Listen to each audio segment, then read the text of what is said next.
माफ किसने कर दी? अब तो काम ठीक करोगे तो बैठे रहो, नहीं एक माही जाओ। और इन नेतांते ज्यादा काबिल है। तो ये जनता नाच ना खा रही, नेतांते पागल है हम। ये जनता नाच खावे।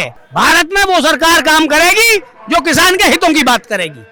ये कुर्सी दादा लाई है इनकी। किसान आंदोलन जैसा महा आंदोलन ना आज तक हुआ है, ना आगे आने वाले समय में होगा।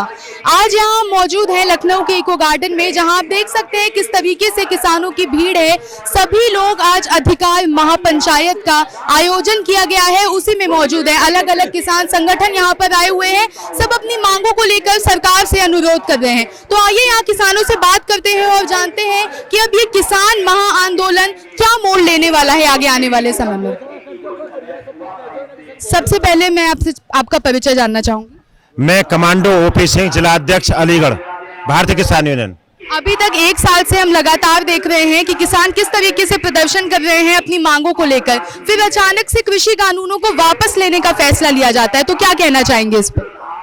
तो अच्छी बात है, स्वागत करते हैं हम इस फैसले का, लेकिन सराहना नहीं करते हम प्रधानमंत्री मोदी जी की, क्योंकि ये किसानों की छाती पे पैर रख के ये वापसी करी गई है। और 700 किसानों को मारने के बाद, हत्याएं करने के बाद ये फैसला लिया गया। 1 साल पहले भी लिया जा सकता था। इसलिए प्रधानमंत्री जी की सराहना नहीं करूंगा, मैं केवल धन्यवाद करूंगा, स्वागत करूंगा इसका। तो ये किसान महा आंदोलन अब आगे आने वाले समय में क्या मोड़ लेगा? अब खत्म हो जाएगा किसान आंदोलन, या क्या कुछ और मांगे हैं सरकार से आप लोगों की? और भी MSP की मांग है। जब तक ये आंदोलन चलता रहेगा, पहले ये आतंकवादी बोलते थे, अब पहली बार हम हिंदुस्तानी हुए हैं। जैसे कृषि कानून वापस हुआ है, वैसे हम राष्ट्रद्रोही से राष्ट्रभक्त हो गए हम लोग जो है, और आतंकवादी से हम हिंदुस्तानी हो गए हैं। वहां पे हम नकली किसान से असली किसान बन गए उस दिन। अब तो पहली बार हमें प्रमाण पत्र दिया मोदी जी ने ये कृषि कानून वापस करके कि यही असली किसान है जो बैठे हुए हैं। ऐसा भी कहा जा रहा है कि चुनावी रणनीति हो सकती है 2022 के चुनाव के लिए, तो क्या लगता है भारतीय किसान यूनियन का समर्थन मिलने वाला है भाजपा को इस बार की नहीं? देखिए, मेरे यहाँ पे सभी सीनियर बैठे हुए हैं, ये लोग बताएंगे, राजनीति से संबंधित सवाल ये लोग बताएंगे। ऐसा कहा जा रहा है कि 2022 में जो चुनाव होने वाले हैं उसकी एक रणनीति तैयार की ही गई है कृषि कानूनों को वापस लेने के लिए। तो क्या लगता है आपको कि आगे आने वाले चुनाव में भारतीय किसान यूनियन का समर्थन मिलने वाला है भाजपा सरकार को कि नहीं? ये तो सरकार की अपनी बात है। सरकार चाहेगी कि मुझे बेनिफिट मिले, ये तो सरकार की अपनी बात है। लेकिन हमारे जो लड़ाई है उसका चुनाव से कोई लेना देना नहीं है। हमको चुनाव से कोई लेना देना नहीं है। हमको तो अपना हक चाहिए, हक के लिए बैठे हैं और अपना हक लेके जाएंगे। जानते हैं अपना हम अपना हक कैसे लेंगे। कृषि कानूनों को वापस लेने का फैसला लिया है मोदी सरकार ने, तो इस पे क्या कुछ कहना है आपका? मोदी सरकार ने 2022 में दूनी आय करने के लिए कहा था। मोदी सरकार ने हर किसान खाते में 15 लाख रुपए आने के लिए कहा था। मोदी सरकार ने 1.5 करोड़ बच्चों को रोजगार देने की बात कही थी। कहने से कानून वापस नहीं हुए। जिस तरह से कानून लागू किए उसी तरह से कानून वापस करे जाएं संसद में, और MSP पे गारंटी दी जाए। पलाली जलाने वाली कानून खत्म की जाए। 2000 बिजली अधिनियम है वो खत्म किया जाए। सीट मिल रहे हैं बीजों के लिए, वो खत्म किए जाए। उससे पहले हम थोड़ी जा रहे हैं। हमारी कमेटी बनाई जाए जो सरकार के साथ बैठ के जब तक वार्ता होती रहे, उसके बाद में देखेंगे, उसके बाद में सोचेंगे जाने की। तो हमको जल्दी बिल्कुल नहीं है। जाड़े भी सहे, बारिश भी सही, गर्मी भी देखी, अब सर्दी फिर दोबारा आ गई है। हमें कोई दिक्कत नहीं किसी से, चलने दो गाड़ी। कहाँ से आए हैं आप? गौतम बुद्ध नगर। आपका परिचय? बिल्लू चौधरी, भारतीय किसान यूनियन। क्या लगता है आपको कृषि कानूनों के बिल को जो वापस लिया गया है, क्या कुछ कहना है आपका इस? बेटा, कानून कहाँ है? काले बिल है वो। कानून तो वो कानून शब्द उसमें लागू हो जो हित में हो। जो हित में ही नहीं है उसे कानून सब थोड़ी दोगे। वो तो काली बीमारी ही थी, वो वापस अभी तो नहीं लेंगे, ले लेंगे, अभी तो बोल रहे हैं। 1 साल से किसानों की जो तपस्या देखने को मिल रही है उसके लिए एक माफी काफी है सरकार की। माफ किसने कर दी सरकार? माफ किसने कर दी? ये जनता नाच खावे। और इन नेतांते ज्यादा काबिल है, जितने बैठे कहाँ है। माफ कहाँ कर दिए भाई? वो बीमारी ही लोकतांत्रिक व्यवस्था है। आंदोलन हो, बीमारी बैक हो गई, आगे की बात आगे देखी जाएगी। अब क्या होने वाला है? किसान महाआंदोलन क्या मोड़ लेने वाला है आगे आने वाले समय में? अभी तो एमएसपी पे लड़ेंगे, और भी कई बीमारी आएंगी निकल के, उन पे भी लड़ेंगे। इसका कैसा असर देखने को मिलेगा 2022 के चुनाव में? ऐसा कहा जा रहा है कि ये सरकार की रणनीति है खाली विधानसभा चुनाव के लिए। तो ये जनता नाच ना खा रही, नेता पागल है हम, रणनीति है ये, कतई मत लो वापिस, कोई दूसरा आवेगा वो ले लेगो। ये कुर्सी दादा लाई है इनकी, ये लोकतांत्रिक देश है बेटा, ये दादा लाई कुर्सी ना है इनकी। ये ना करेंगे कोई और आ जाएगा, वो कर लेगो। विपक्षी दलों का लगातार साथ मिल रहा है किसानों को, उनका कहना है एमएसपी पे कानून बने तो क्या लगता है? हमारी बात विपक्षी दलन से तो कोई मतलब ना है हमारो। ये संगठन हमारो ऐसो है कि जब विपक्षी दलन की सरकार ही हमने जब भी आंदोलन करे, ये कोई मतलब नहीं है कि इनके खिलाफ आंदोलन कर रहे हैं तो विपक्षी को हमें समर्थन मिल रहे हो। हमें ना उनके समर्थन की जरूरत ना इनके की। भारत में वो सरकार काम करेगी जो किसान के हितों की बात करेगी। नेक माई बैठो, झूठ बोल के 75 साल की आजादी में झूठ बोल के सरकार चली है, अब ना चले ऐसे। अब तो काम ठीक करोगे तो बैठे रहो, नहीं एक माई जाओ, सीधी सच्ची बात है। शिक्षा में ये फेल, रोजगार में ये फेल, किसान में ये फेल। ये तो ऑनलाइन सेल सरकार है, ऑनलाइन आवेदन करो और ये सब इनसे खरीद लो।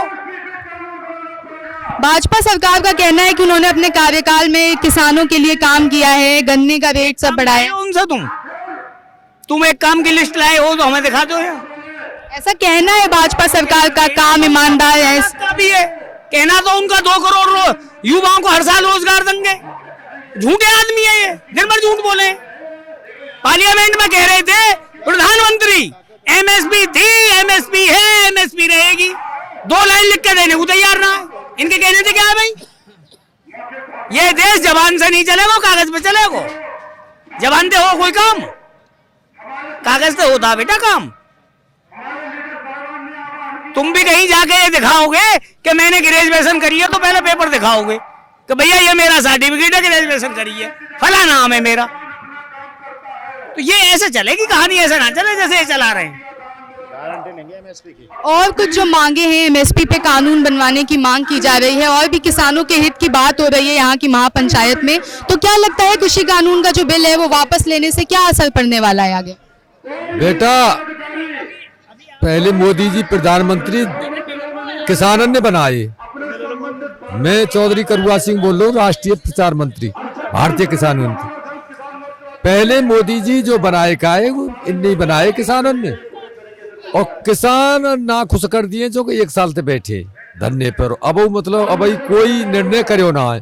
एक तो किसान कुचले, वह मंत्री के छोरा ने, मंत्री के बेटा ने कुचले और मंत्री पर अब इस्तीफा ना लियो। ऐसे राखे जो किसानों ने कुचले अपनी सरकार में। पहले तो उन्हें लिखा से प्रधानमंत्री जी, उन्हें लिखा के उन्हें जेल में दे कि भाई तुमने गलत काम करो, 3 से 2 हत्या करी है तुमने। हत्यारे को हमेशा दंड देना चाहिए। वो साथी तो चिपका रखे। सबसे पहली मांग तो यही है। दूसरी मांग ये है, चलो तीनों काले कानून अपने वापस ले लिए जैसे बनाए। एमएसपी है हमारे गेहूं, बाजरा, मक्का, जो भी धान, हम जो भी कछु बेचवे जाए बाजार में तो हमारो 2000 को माल भाव है और हमारे 1200 में 1400 में खरीदे। भाई कहाँ से आवेगी कि रुई की धनाई? जब तक गारंटी न होगी एमएसपी पे, जब तक गारंटी न होगी, जब तक कछु ना है, हम जब तक इन्हें कानून नहीं मानने। और का पूछे बेटा पता? आगे आने वाले समय में अगर सरकार इन सब मुद्दों को भी मान लेती है, एमएसपी पे कानून बन जाता है, लखीमपुर हिंसा में जो तो किसानों की मौत गई है उनको मुआवजा भी मिल जाता है, तो क्या किसान पीछे हट जाएंगे? किसके पीछे हट जाएंगे? किससे पीछे हट जाएंगे? जब सरकार कृषि कानूनों को वापस ले सकती है तो सरकार आपकी बात तो मान सकती है ना। कृषि कानून वापस ले, उसी हिसाब से जिस हिसाब से लागू करें, और फिर उसके बाद में एमएसपी पे गारंटी ले, फिर हमारी कमेटी गठित करे जो सरकार के और किसानों के बीच में हर महीने बांटता हो, अब क्या होना है, अब क्या करना चाहिए, तब जो है कोई बात, मतलब इस बात पे विचार करेंगे कि हम अपने घर जाएं। क्योंकि घर जाने से फायदा क्या, आने वाली पीढ़ी बख्शेगी नहीं, कायर कहेगी कि हमारे बुजुर्ग कायर थे, आंदोलन छोड़ के चले आए, कॉर्पोरेट के गुलाम कर दिया हमारा देश। ईस्ट इंडिया कंपनी से बुरा हाल हो जाएगा, ईस्ट इंडिया कंपनी से बुरा हाल हो जाएगा। ये छोटी बात नहीं है, हम इनको जड़ से उखाड़ के जाएंगे। जितने भी इन्होंने मतलब कानून लाए किसान के खिलाफ, छोड़ने वाले नहीं हम। किसान के खिलाफ नहीं, देश के खिलाफ है कानून। देश को गुलाम करने वाली बात है, हम देश को गुलाम नहीं होने देंगे। ये दिमाग से निकाल दे प्रधानमंत्री कि हम देश को गुलाम हो जाने देंगे, देश गुलाम नहीं होने देंगे हम। जब तक पूर्ण रूप से माफ नहीं करेगा, पूर्ण रूप से सारी चीज खारिज नहीं करेगा, हमारे किसानों ने जिन्होंने शहीद दी हुए उनके परिवार का सम्मान न हो, एक बच्चे को नौकरी ना मिले सरकारी, उनको उनका मुआवजा ना मिले, तब तक क्या है, कुछ नहीं। ये उन शहीद किसानों की ही देन है जो देश के प्रधानमंत्री ने ये कहा है कि मैं गलत था, मुझे माफ कर दो। उन्हीं का दबाव है, उन्हीं की वजह है जो आज कानून वापस लेने वाली बात है। हम वो उनकी साजिश खामोखा की खराब नहीं होने देंगे। तो ये थे हमारे साथ भारतीय किसान यूनियन के कुछ लोग, जिन्होंने बताया कि किसान अपने हक से अब पीछे नहीं हटने वाले हैं। फिर चाहे प्रधानमंत्री कृषि कानूनों को वापस ले या कुछ भी करे, उनके इस माफी को सभी चुनावी रणनीति लगातार बताते आ रहे हैं। अब देखना ये होगा कि ये जो किसान का कृषि कानूनों के विरोध में आंदोलन चलता चला आ रहा है लगभग 1 साल से, वो आगे आने वाले समय में क्या मोड़ लेता है। कैमरा पर्सन संतोष के साथ मैं आकांक्षा मिश्रा, माय भारत न्यूज, लखनऊ।